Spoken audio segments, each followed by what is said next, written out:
जय श्री महाकाल मित्रों, जैसा कि आपको पता है कि हमारी द्वार महाकुंभ से आप लोगों के लिए लगातार वीडियोस लेकर आ रहे हैं।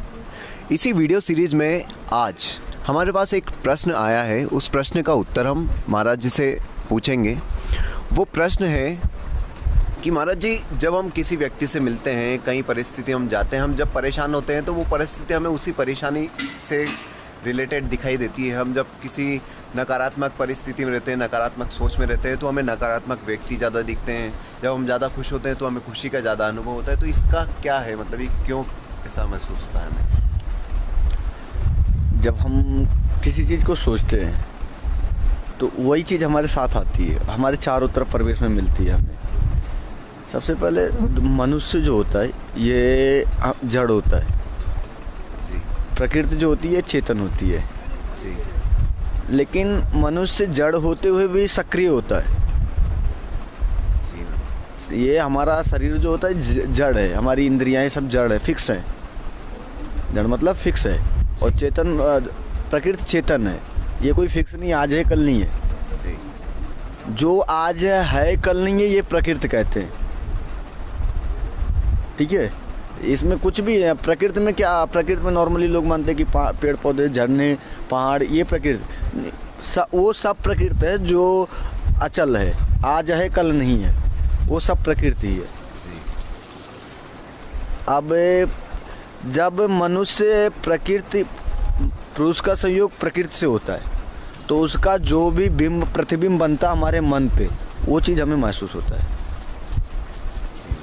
अब चूँकि जैसे हम कोई चीज़ सोच रहे हैं तो चूँकि मनुष्य तो जड़ है, उसे उसको एक्टिव करने वाली तो प्रकृति है जी। तो मनुष्य के माइंड में जो चीज़ रहता है वही चीज़ फिर उसे प्रकृति में मिलने लगती है। प्रकृति वही माहौल चारों तरफ उसके उत्पन्न करती है।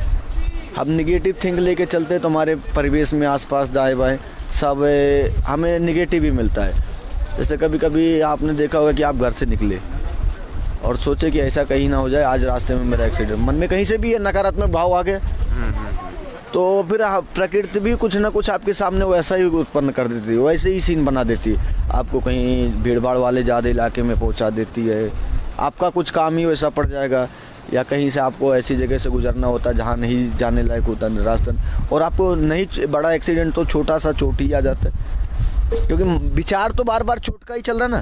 जी जी। तो फिर हमारे विचार चोट, हमें चोट लगनी है, मन में विचार है तो हमारे काम में भी वैसे ही लापरवाही उत्पन्न हो जाती है, क्योंकि हम वही करते हैं जो हमारा मन हमें करवाता है। मन क्या, मन तो बार बार निगेटिव थिंग पे लगा हुआ है, तो हम करते हुए भी उस काम को, और उसमें निगेटिव है, निगेटिव सोच रहे हैं और कर भी वही निगेटिव जाते, जबकि उस काम को आदमी बेहतर ढंग से पॉजिटिव तरीके से कर सकता है, लेकिन उसके मन में एक छोटा सा भ्रम आ गया था कि ये काम गड़बड़ हो सकता है, और वो भ्रम जो है ना उसको गड़बड़ करा देता है। भ्रम से कहीं कोई भ्रम हाल ही ख़त्म नहीं होता। भ्रम उत्पन्न हुआ तो फिर वहाँ डर उत्पन्न हो जाता है, भय लगने लगता है इंसान को कि अरे मुझसे ये गलती ना हो जाए, और भय में गलतियाँ ज़्यादा होती हैं, भय से गलतियाँ ज़्यादा हो जाती हैं। और गलतियाँ जो हमारी मनुष्य का शरीर है, इसमें इंद्रियाँ प्रकृति के सापेक्ष चलती हैं, और मन का डायरेक्ट कनेक्शन होता प्रकृति से। मन का डायरेक्ट कनेक्शन होता प्रकृति से, क्योंकि जो कुछ भी हम देखते तो आदमी अधिकतर महसूस करता कि आंखों से, और ये भी सत्य है कि आंखें उस देखने के लिए ही दी गई हैं।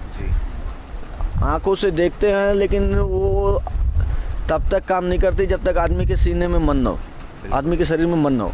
और आंखें भी हैं, मन नहीं है, तो फिर हमें कुछ एहसास नहीं होता क्या करना है क्या नहीं करना है। तो सिर्फ आंखों से ही ना, ये इसलिए कह सकते हैं कि सिर्फ आंखों से ही नहीं देखते, देखने का मन भी कहीं ना कहीं कुछ करता है। और ये जो मन प्रकृति से निकलने वाली तरंगों को सीधा अपने पास कैच करता है।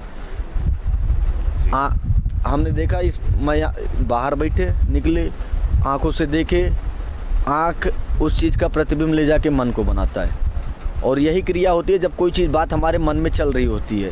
जी जी जी। तो वो हमारी इंद्रियों के द्वारा प्रकृति में फैल जाती हैं और प्रकृति आसपास वही माहौल उत्पन्न कर देती है।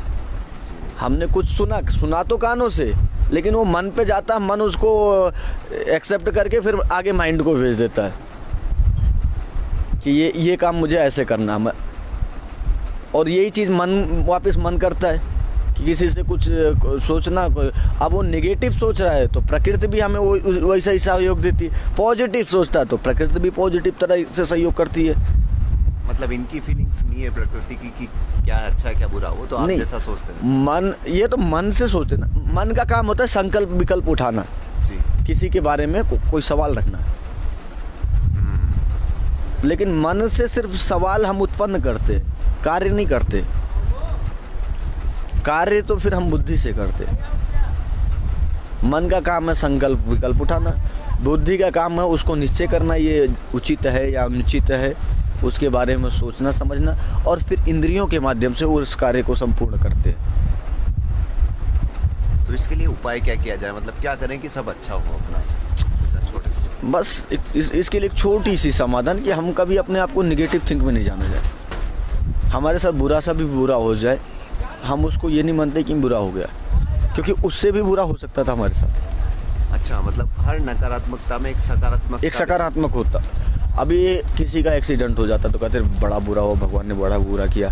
ठीक है, उसका एक्सीडेंट हुआ गलत, ठीक है, उसको चोट लगी, दर्द हुआ, हाथ पैर में फ्रैक्चर हुआ, ये ठीक है, कष्ट तो उसे उत्पन्न हुआ, लेकिन उससे भी ज़्यादा उसके साथ बुरा हो सकता था। आपने ये सोचा कि थोड़ा सा चोट लगी, एक पैर टूट गया, पैर टूटा ना, पैर कट के अलग भी हो सकता था। बिल्कुल बिल्कुल। आंखें फूट सकती थी, पूरे ज़िंदगी भर देखने के काबिल नहीं बनते। दोनों पैर कट जाए पूरी ज़िंदगी, तो कम से कम हमारे हाथ पैर आँख नाक कान ये हमारे सलामत है, तो ये अच्छा है। हाँ महाराज जी, हमने देखा भी है कई बार, कई लोग होते हैं जो हमेशा कोसते रहते हैं। हाथ पैर नाक कान इन सब चीज़ों में अगर जो आपकी कोई एक चीज़ निकाल दी जाए, आपके हाथ को निकाल दिया जाए, हाथ ना हो फिर आपकी दिनचर्या कैसी हो? पैर ना हो तो फिर आपका दिनचर्या कैसा होगा? आँख ही ना हो, सब कुछ हो, बढ़िया धन दौलत गाड़ी बंगला सब, लेकिन आँख ना हो तो फिर क्या मतलब है?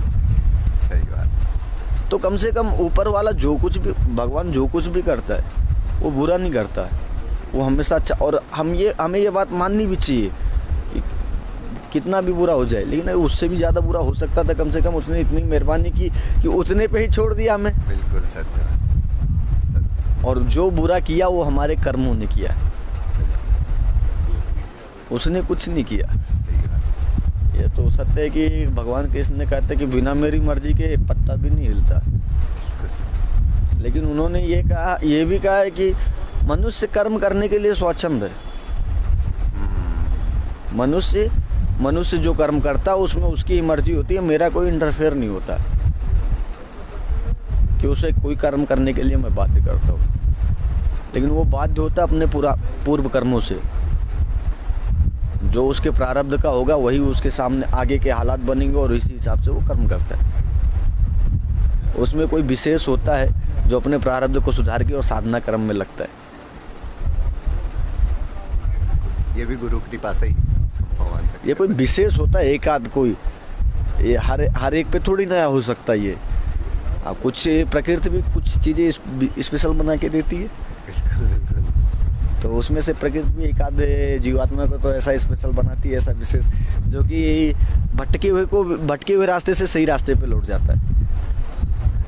बिल्कुल सही बात। प्रारब्ध में उसके कुछ कर्म एक आध ऐसे हो जाते हैं जो निश्चय ही इस जन्म में उसके साथ सहायक साथ, और इस जन्म में हम कुछ अच्छे कर रहे हैं तो निश्चय ही वो अगले जन्म में हमें पूर्ण सहयोग देंगे आगे बढ़ने के लिए।